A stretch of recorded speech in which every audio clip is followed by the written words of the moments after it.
Abra sua Bíblia comigo, em João. Nós vamos continuar. Capítulo 4.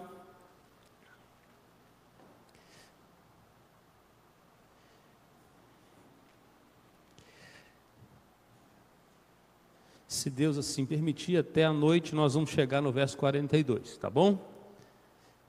O tema é o Deus da distinção. O Deus que faz distinção. Verso 1 ao verso 4 que nós vamos ler neste momento. Vamos ler juntos? Quando, pois, o Senhor veio a saber que os fariseus tinham ouvido dizer que ele, Jesus, fazia e batizava mais discípulos que João, se bem que Jesus mesmo não batizava, e sim os seus discípulos, deixou a Judeia, retirando-se outra vez para a Galiléia, e era-lhe necessário atravessar a província de Samaria. Verso 4 de novo. E era-lhe mais uma vez. E era-lhe necessário atravessar a província de Samaria. Senhor Jesus, fala conosco mais uma vez, que Teu Espírito Santo nos conduza, e ao, ó Deus, adentrarmos as letras deste texto, Teu Espírito Santo vai aplicando em nossas vidas, vai nos despertando, para que nós possamos viver não segundo a nossa, mas segundo a Tua vontade. É o que nós oramos no nome de Jesus. Amém. Amados, depois do belíssimo testemunho de João Batista, que importava mais que Jesus crescesse e que ele diminuísse, que ele não estava num espírito de competição com Jesus, pelo contrário, ele estava a serviço de Jesus como seu precursor, surge então uma dificuldade. Os fariseus, se você olhar para o verso 1 e o verso 2 aí, diz que Jesus, ciente da dificuldade causada aí, essa inquietação, esse levantar das autoridades judaicas e, em especial aqui, os fariseus, ele muda de lugar para evitar aí a comparação entre o seu ministério e o ministério de João, evitando assim uma perseguição mais forte já no início aqui da sua caminhada ministerial. Então não era o momento. Jesus, estrategicamente, ele muda. E agora ele partindo da Judéia, e você vai ver que o Senhor Jesus faz isso durante todo o seu ministério. Ele corta o país de norte a sul e de sul a norte o tempo todo. Ele faz isso, é um sobe e desce, tendo o Jordão como a referência. Uma hora ele está lá na Galiléia, uma hora ele está na Judéia. Uma hora ele está operando ali em volta do lago, chamando discípulos, fazendo milagres, atravessando para curar e para transformar vidas. Outra hora ele está às portas de Jerusalém, ou ele está em Jerusalém, ele está nas imediações ali. Então assim é o ministério itinerante de pregação do Senhor Jesus. E diz o verso 4, que era-lhe necessário atravessar por esta província, a província de Samaria. Este contexto, havia 3 grandes regiões dentro do Estado de Israel. Havia em torno do Mar da Galiléia, a Galiléia que nós conhecemos. Lá embaixo, já bem perto do Mar Morto, ali saindo de Jericó, perto ali do Jordão, para o lado esquerdo, indo para o lado do Grande Mar, ali está toda a Judéia, onde está Judá. Ali é a segunda província. E no centro, Samaria. Então, o Senhor Jesus, ele desempenha o ministério, mas sempre há um caminho que tem que passar.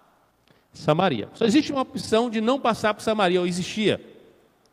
Era atravessar o Jordão para o outro lado e ir ali pelas terras de Moabe e subir também, mas ficava mais longe. Então, o caminho mais perto diz que a menor distância entre dois pontos é uma reta. Apesar que não tem muita reta não, tem muita montanha, né? Mas era o caminho aí mais curto. Então era ali necessário passar. Quem eram esse povo? Quem eram os samaritanos? Olha, a nação de Israel foi uma nação até Salomão. Salomão foi um rei que Deus deu a oportunidade dele fazer um pedido. E ele fez. Pediu o que a Deus? Sabedoria. E teve um governo de paz, apesar dos seus pecados, né, das circunstâncias que nós conhecemos, no final da vida, ele mostrando que tudo que ele fez foi vaidade, foi correr atrás do vento, que ele perdeu muito tempo, gastou muito esforço para não obter o que deveria, mas ele foi um homem que recebeu sabedoria especial de Deus. E ele conseguiu ter um reino de paz e ampliou o império para todo lado. Mas quando Salomão morre, o seu filho, Roboão, assume o trono, muito jovem, e resolveu não dar ouvidos aos homens mais experientes da nação, aos líderes das tribos. Pelo contrário, procurou a turminha mais jovem da nação, e ele, com medo de perder o governo, resolve agora apertar, cobrando mais impostos, porque essa era uma questão que os anciãos cobravam dele. Falou: olha, você está assumindo o trono agora, seu pai, ele empobreceu a nação, o povo está pobre, o palácio está rico, tudo, o rei tem muita riqueza, mas o povo está passando dificuldade, os impostos são muito altos. O que Roboão fez? Resolveu cobrar mais impostos. Com isso houve uma revolta. E um sujeito que estava fugido lá no Egito, chamado Jeroboão, é chamado pelos anciãos, e ele vai liderar um movimento de revolta, e 10 tribos ao norte vão segui-lo, tornando-se ali o chamado Reino de Israel, com sede em Samaria. Ao sul, Judá e Benjamim permaneceram fiéis ao trono, descendentes diretos de Davi aí, e tornaram-se a nação de Judá. E nesse período, você vai ler nas crônicas e no livro dos reis, 2 reinos, gente reinando em Samaria, gente reinando em Jerusalém. O reino de Jerusalém é o legítimo, é o original, é o que não se rebelou, é que apesar das loucuras de Roboão, permaneceu fiel ao trono. Esses 2 grupos praticamente se tornaram opostos, a ponto de quase ter guerras por causa da inimizade entre 2 povos fazendo parte aí da mesma nação. No ano 722, quando do período do profeta Isaías, o rei Salmanasé, que era rei da Síria, ele ataca, ele sitia essas 10 tribos, e uma guerra sangrenta, ele consegue vencer a guerra e levar o reino do norte, as 10 tribos, para a Síria. Logicamente, Israel não é um lugar tão fácil de você prender o povo tudo num lugar só. Então, nas grandes cidades, ele conseguiu fazer ali escravos e levar. Mas teve gente que trabalhava no campo, tinha gente que conseguiu fugir, né? Os mais covardes fogem da guerra. Ficou um resto de gente ali. E depois que ele levou cativo aquele povo para a Síria, um povo que praticamente nunca mais voltou, quem não morreu se tornou um misto e foi embora. Depois de um tempo, diz que ele começou a descer com gente da Mesopotâmia, gente de outras regiões, para povoar aquela região. E aquilo aconteceu uma mistura de povos ali.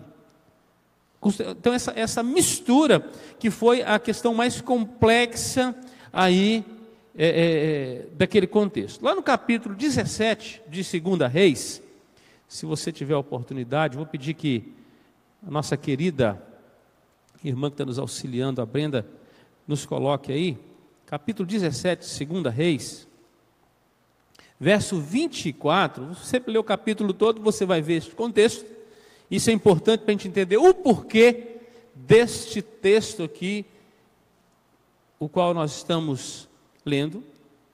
Diz aí o versículo 24, podemos ler juntos, vamos lá? O rei da Síria trouxe gente da Babilônia, de Cuta, de Ava, de Ramate, de Sefarvaim, e a fez habitar nas cidades de Samaria, em lugar dos filhos de Israel, tomaram posse de Samaria e habitaram nas suas cidades. Verso 29 até o 33. Porém, cada nação fez ainda os seus próprios deuses nas cidades em que habitava, e os puseram nos santuários dos altos que os samaritanos tinham feito.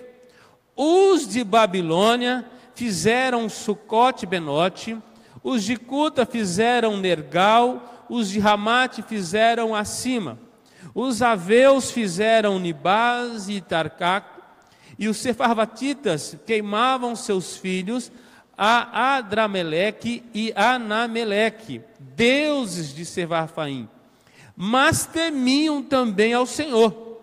Dentro do povo constituíram sacerdotes dos lugares altos, os quais oficiavam a favor deles nos santuários dos altos, de maneira que temiam o Senhor e ao mesmo tempo serviam aos seus próprios deuses, segundo o costume das nações dentre os quais tinham sido transportados. Bom, esses foram juntados, gentios trazidos da Mesopotâmia. O resultado foi essa população mista e pagã.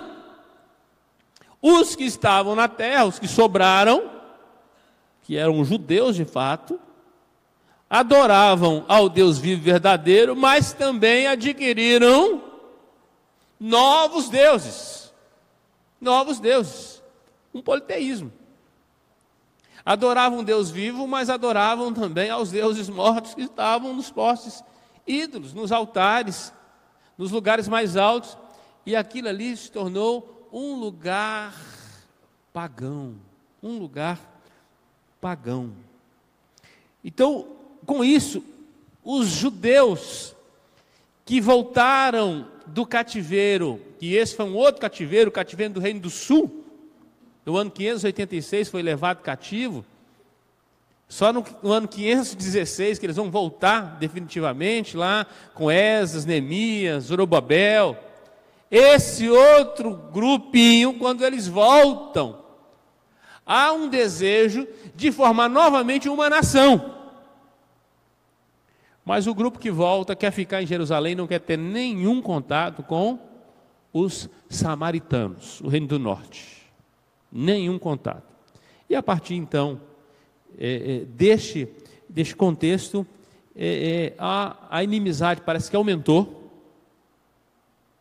E os samaritanos, para não ficar sem lugar para adoração, no Monte Gerizim construíram um templo bonito e um lugar de adoração. Havia então um lugar de adoração em Jerusalém, outro em Gerizim. Então, 2 lugares. Os samaritanos só aceitavam na sua religião o Pentateuco. Mas era o Pentateuco mais os cultos pagãos. Uma mistura de judaísmo e paganismo.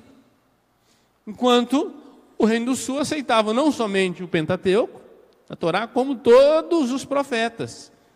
Todos os profetas. Então havia aí uma distinção. Os judeus nunca aceitaram os samaritanos como povo da família de Abraão. Eles eram imundos. apesar de dividirem o mesmo território, deixaram de ser povo de Israel, apesar que no seu sangue tinham sangue judeu. E tinham sangue judeu misturado. Era um povo misturado. Então, esse povo, esse era o contexto ali. Então, diz o versículo 5, voltando aí para o texto de João, Jesus chegou a esse lugar, essa cidade chamada Sicar. Este é o contexto. Agora Jesus chega na província, de fato, está dentro de Samaria. E diz o versículo 6, que ali havia, ou estava, a fonte de Jacó. Um poço de 30 metros que Jacó cavou para dar água, descedentar seus animais. Diz que a sua prole, o seu povo, os seus escravos, a sua família, e do qual diz que ele mesmo, bebeu. E ele deixou esse poço como herança. Para os samaritanos, quase que um lugar santo, aquele lugar. Então, eles tinham um monte de jerizinho para adoração, e eles tinham um lugar onde buscar água ali, uma referência de que ali, um dos descendentes espirituais deles, o que mantinha eles ligados aí ainda à nação judaica, o poço de Jacó. Diz o texto aqui que Jesus, cansado da viagem, assentou ali por volta da hora sexta. Imagina, hora sexta, meio-dia, hora sexta dos judeus, nosso meio-dia. Sol escaldante. Jesus começou a caminhar bem de madrugadinha. Horas de caminhada, onde você não encontra nem a direita nem a esquerda, naquela paisagem ali, muito lugar de refrigério. Não tem muitos oásis, não. É um lugar deserto. Ele está exausto, cansado, sedento e possivelmente, meio-dia, o que acontece por aqui? Há manifestações, Há manifestações. Hora deu fome também. Diz que ele vai a esta fonte. E junto a essa fonte, Jesus não levou um balde, ele não estava com uma corda ali, ele não tinha como tirar. Você está do lado da água, mas não pode beber. Difícil, né? Ali Jesus estabelece um diálogo. E o diálogo de Jesus passa por 3 grandes assuntos, os quais ele, Senhor dos céus e da terra, utiliza para fazer distinção entre coisas terrenas e coisas espirituais. Esse é o Deus da distinção. Então ele utiliza aquele contexto para fazer distinção de coisas terrenas e coisas espirituais. Em primeiro lugar, então, Jesus estabelece a distinção entre a água da terra e a água do céu. Entre a água dos homens e a água da vida. Isso numa conversa com uma mulher que tinha água da terra, mas que não tinha a água da vida. Não tinha água da vida. Então Jesus, enquanto exausto, versículo 7, com fome e sede, esteve assentado, diz que veio uma mulher. Uma mulher, o quê? Samaritana. Veio tirar água da fonte. E até hoje é a tarefa da mulher naquela região oriental. Ela é responsável pela água, por alguns afazeres. Então, não mudou os costumes. É natural você ver uma mulher fazendo esse tipo de atividade. E era esse momento uma oportunidade de Jesus agir em interesse dela. Interesse daquela alma. Jesus zelou de maneira carinhosa por aquele momento, por aquela ocasião. Ele começa uma conversa com a mulher. O interessante é que o contexto é bom. Por quê? O versículo seguinte diz que o momento era oportuno, porque ninguém podia os perturbar, porque os discípulos tinham ido para onde? Para a cidade comprar alimento. Então Jesus tem a oportunidade de ficar a sós com aquela mulher. E ele começa, aí se você olhar o versículo 8, diz que tinham os discípulos e da cidade. Verso 9, então lhe disse a mulher samaritana, ou seja, depois dele entrar na história dela, diz que ele pediu água para ela, versículo 7. No verso 9, diz que então ela responde, como sendo tu um judeu, pode pedir a mim que sou mulher, e pior, samaritana, água. Duas barreiras Jesus estava rompendo ali. A primeira, de um homem falar com uma mulher a sós. Segundo, com uma samaritana. Era uma exposição total. Se Jesus faz isso dentro de Jerusalém, o ministério acabava ali. Jesus sabe onde está.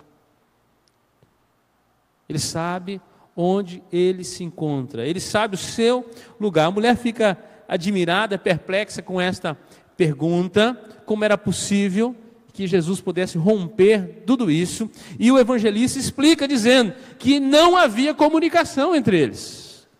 Não havia comunicação. Olha aí, foi colocado, inclusive aí entre parênteses, que os judeus não se dão com os samaritanos, até hoje. Os resquícios samaritanos, que estão dentro da nação, eles são separados. As cidades dentro da nação de Israel, que são administradas por eles. O exército está em volta, mas a cidade é isolada. É um restolho que está ali, é um povo que até hoje o judeu considera ele impuro. Impuro. Não se contamina com ele. Verso 10. Verso 10. Interessante, antes do verso 10 aqui, é que a hospitalidade também não acontece. Lá em Lucas, se você abrir Lucas 9, 53, e eu vou ser rápido aqui, diz que Jesus tenta ter um momento com eles, mas eles não o recebem. Versículo 53. Lucas 9, 53 diz assim. Lucas 9, 53. Vamos lá, ler junto? Vamos lá? Mas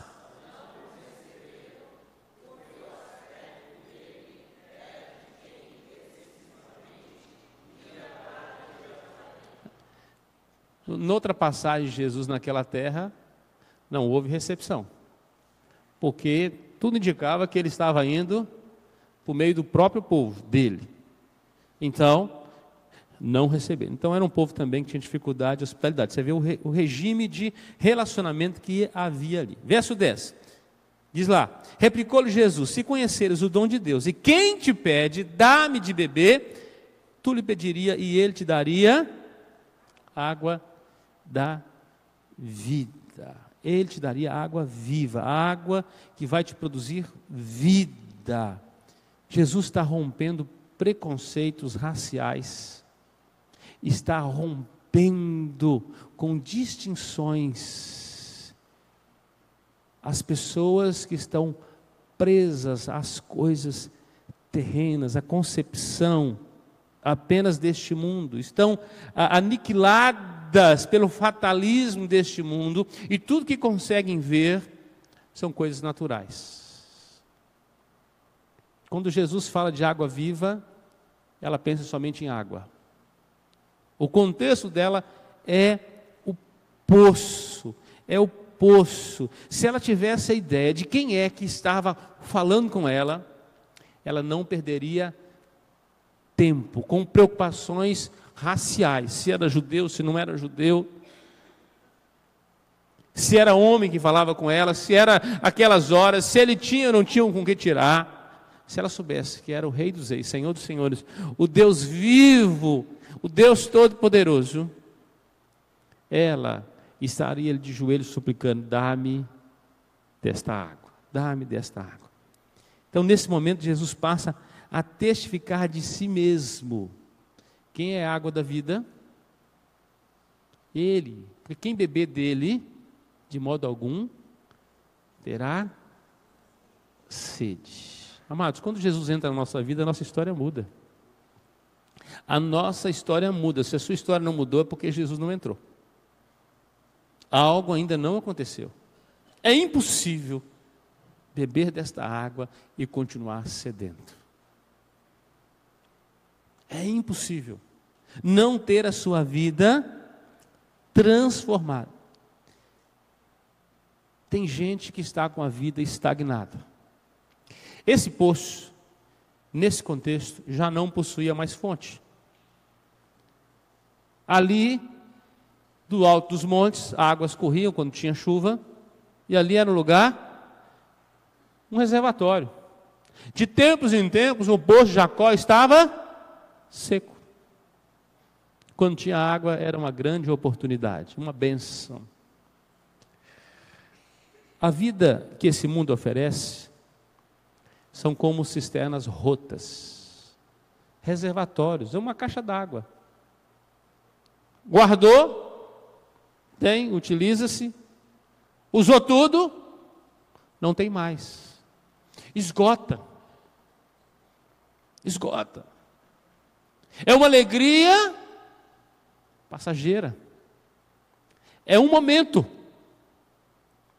Quantas pessoas estão vivendo por um momento? Por um momento. Sua vida sendo reduzida a um momento, a um instante de prazer, um trago, uma pitada, é uma dose, é um êxtase. Não há nada perene. Não há nada que se renova. Na verdade, se não fumar um outro, não vai ter a mesma sensação novamente. O fim em si mesmo. O fim em si mesmo. Versículo 11. Respondeu a ela Jesus: Senhor, tu não tens com que tirar e o poço é fundo. Onde, pois, tens a água viva? Jesus despertou sua mente. Se ela estava acostumada, sempre vindo buscar água naquele lugar, e Jesus disse que ia dar água viva, se ela pedisse, mais uma vez ela continua com a cabeça na terra. Olha, o poço é fundo, o senhor não tem que tirar, como é que você vai dar água viva? Se nesse lugar não tem fonte, não tem nascente aqui, como é que você vai fazer isso? A nascente secou. Como você vai fazer isso? Então Jesus agora resgata o quê? A cabeça dessa mulher, a atenção dela, e a partir deste momento o Senhor Jesus pode entrar na sua história. Jesus é um evangelista por excelência, o maior de todos. Amados, como nós temos dificuldade às vezes para pregar o evangelho, porque nós não conseguimos ir ou chamar a atenção das pessoas, ganhar a atenção das pessoas. Muitas vezes, talvez porque a nossa conversa é frívola, porque a nossa conversa é uma conversa fútil, desnecessária. Você vai ver que essa mulher sempre está preocupada com a raça, com o povo que não pode se envolver um com o outro, ela está preocupada com a água da terra, e o Senhor Jesus vai mudando a conversa. Amados, nós evangelizamos a partir de onde as pessoas estão, mas a nossa palavra precisa fazer sentido na vida das pessoas. Primeiro precisa mostrar o quanto nós nos importamos com elas. Segundo, nós vamos chamar a atenção das pessoas. Se nós darmos às pessoas o mesmo que o mundo está dando, que diferença vai fazer?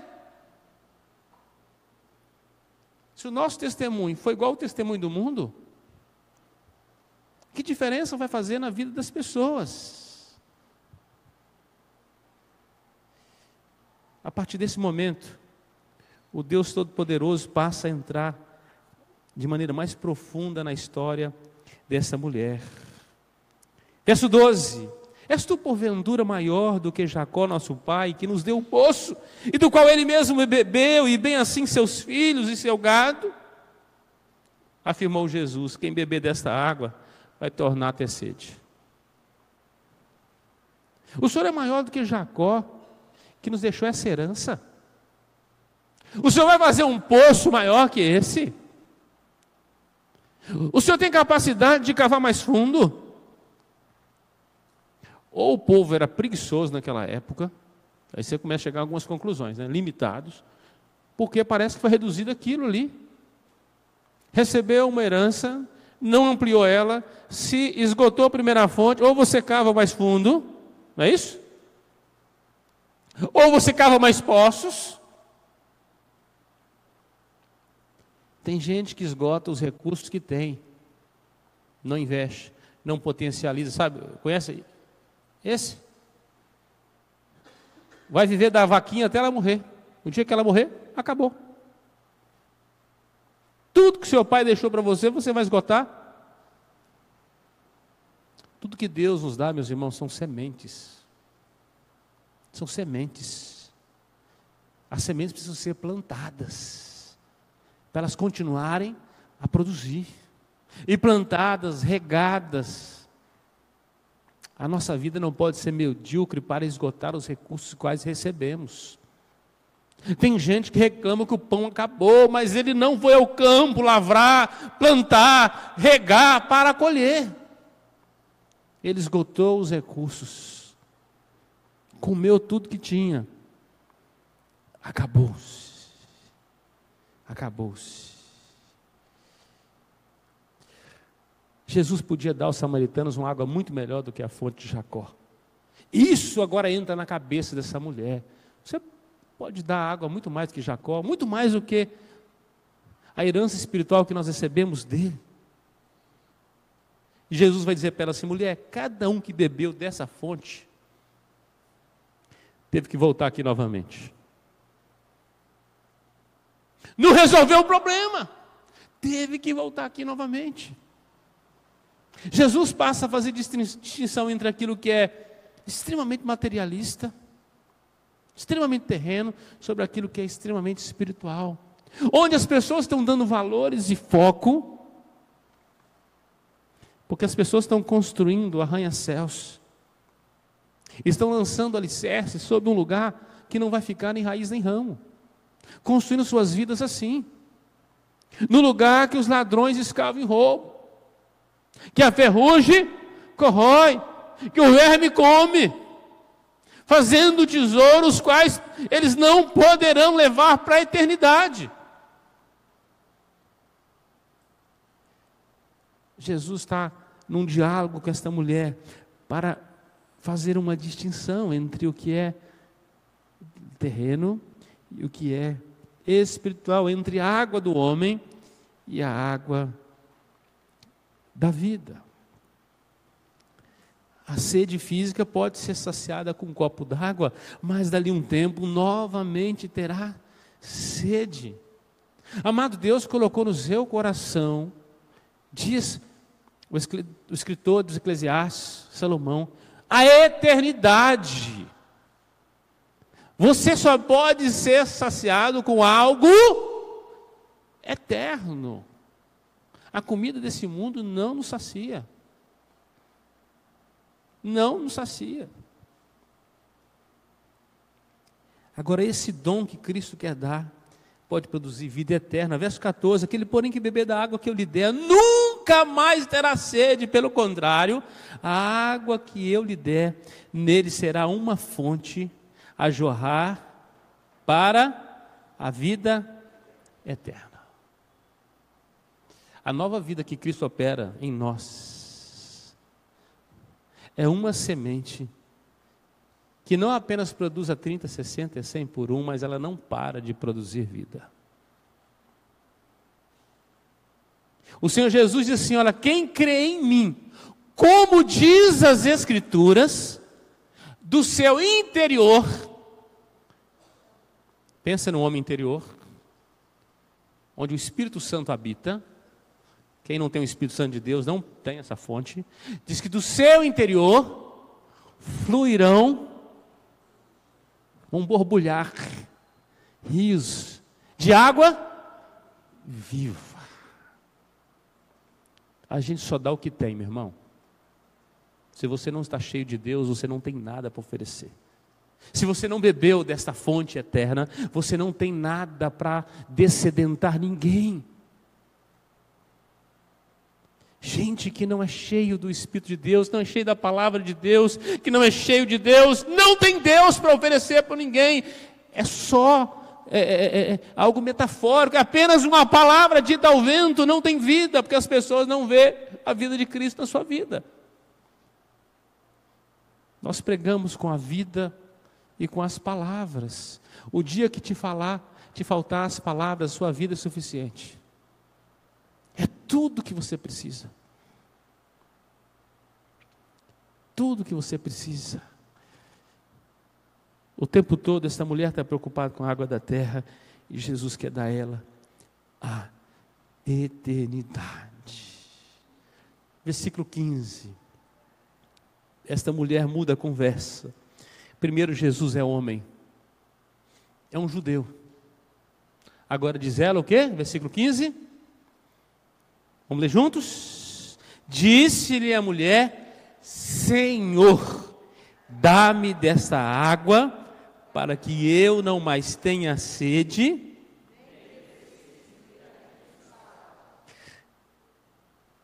Você viu como Jesus vai entrando na história dessa mulher? Coisa interessante. É suave, não é isso? É um diálogo que de repente o coração está se abrindo. Olha, muitas vezes nós precisamos fazer muitas caminhadas com alguém até ela ter a capacidade de abrir o coração.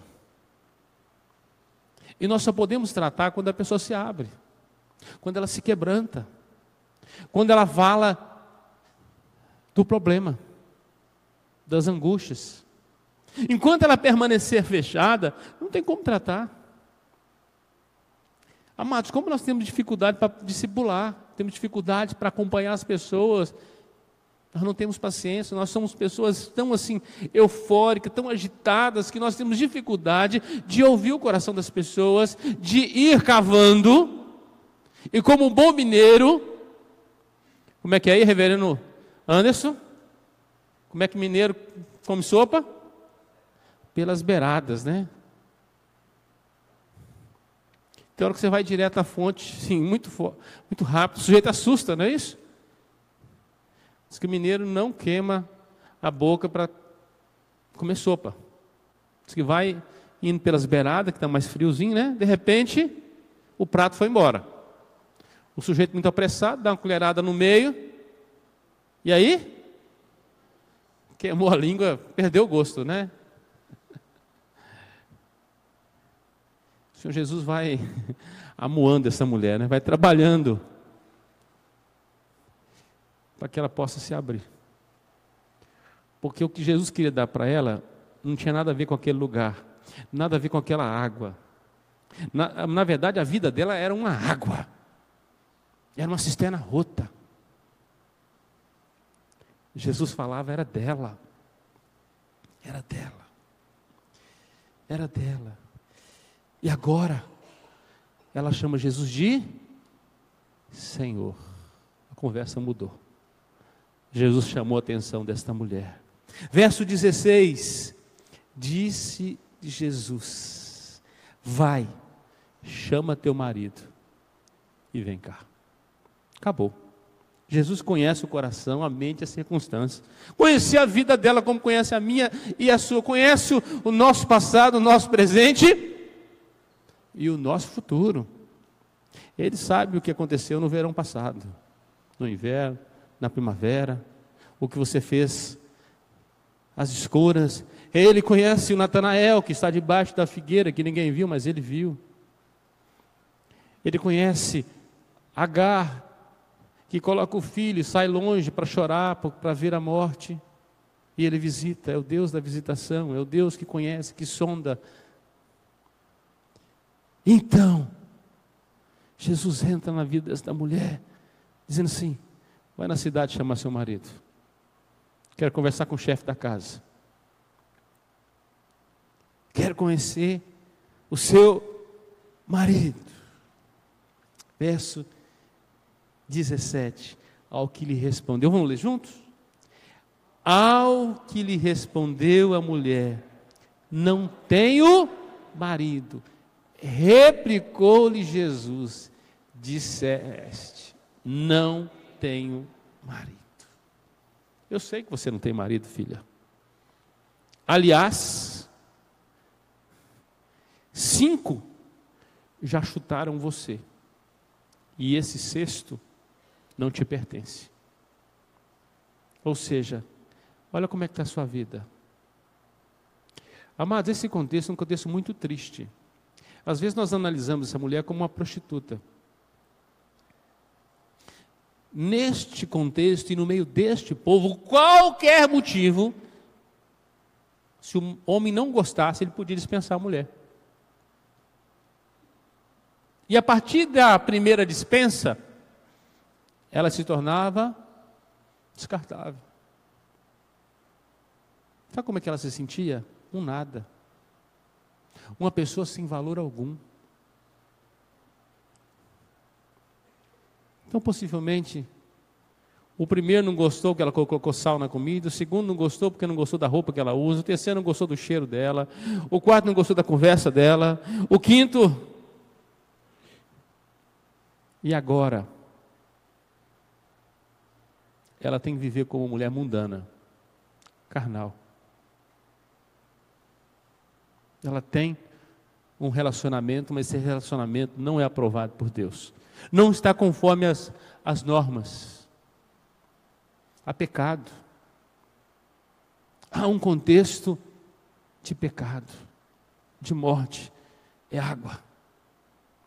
É água de cisterna que não tem fonte. É água choca. Que dá dengue. Não é fonte. Essa mulher é morta espiritualmente. Essa mulher não tem água, na verdade. Ela busca água, mas a vida dela continua a mesma coisa, de mal a pior. Está no 6º casamento.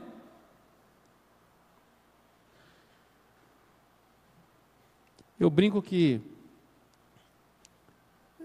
não são as mulheres que eram ruins. É o Fábio Júnior, que é um péssimo marido. Que deve estar no 15º casamento e nenhuma serviu. O defeito nunca foi as mulheres, foi ele. Não aprendeu a dar o valor à primeira que teve. Continua com a vida como a água. Sem sabor, sem gosto, sem vida. A mulher foi atingida diretamente, não tem um marido. Jesus vai dizer, exatamente esse é o problema. Você não tem. Versículo 18, por isso que 5 maridos tiveste, e esse que agora tens, não é o teu marido. Jesus conhece os nossos pecados, conhece a nossa circunstância, conhece por trás das cortinas. Quando o Senhor converte um pecador, Ele tira o pecador de trás das cortinas e traz para o palco. Ele traz a pessoa de onde está, no seu ostracismo, na sua escuridão. E diante de Jesus, tudo se revela. Tudo se revela, tudo se descortina. A palavra de Deus em Provérbios 28:13 diz assim: o que encobre as suas transgressões jamais prosperará, mas o que as confessa e deixa alcançará misericórdia. Mas o que as confessa e deixa alcançará misericórdia. É a graça de Deus que nos ajuda a abandonar a escuridão. O Deus da distinção está aqui nesta manhã. E Ele quer mudar o tipo de água que você bebe. Convido você a baixar sua fronte e você orar nesta manhã. À noite nós vamos continuar conversando neste texto sobre o Deus da distinção. Obrigado, Senhor Jesus, por Tua palavra. O Senhor entrou na vida daquela mulher, o Senhor entrou na nossa vida. E a nossa cisterna, Senhor, que estava se esgotando, pouco recurso ou nenhum, a mesma água, O Senhor entrou na nossa vida para mudar. O Senhor que nos conhece, que nos sonda, que nos vê, sabe o que se passa no nosso coração, na nossa alma. Não é apenas o exterior, ó Deus, é uma aparência de que vai bem, mas o Senhor conhece o nosso coração. O Senhor se interessa. O Senhor tem paciência no relacionamento conosco, ó Deus. Mas o Senhor quer de nós o quebrantamento, a transformação do coração, a ponto de abrir nossa boca e confessar os nossos pecados, dizer: me ajuda, Senhor Jesus, na minha falta de fé. Limpa o meu coração, a minha mente. Que o Teu Espírito Santo, nesta manhã, use Tua palavra para produzir água viva em nossas vidas. Nós oramos no nome de Jesus. Amém.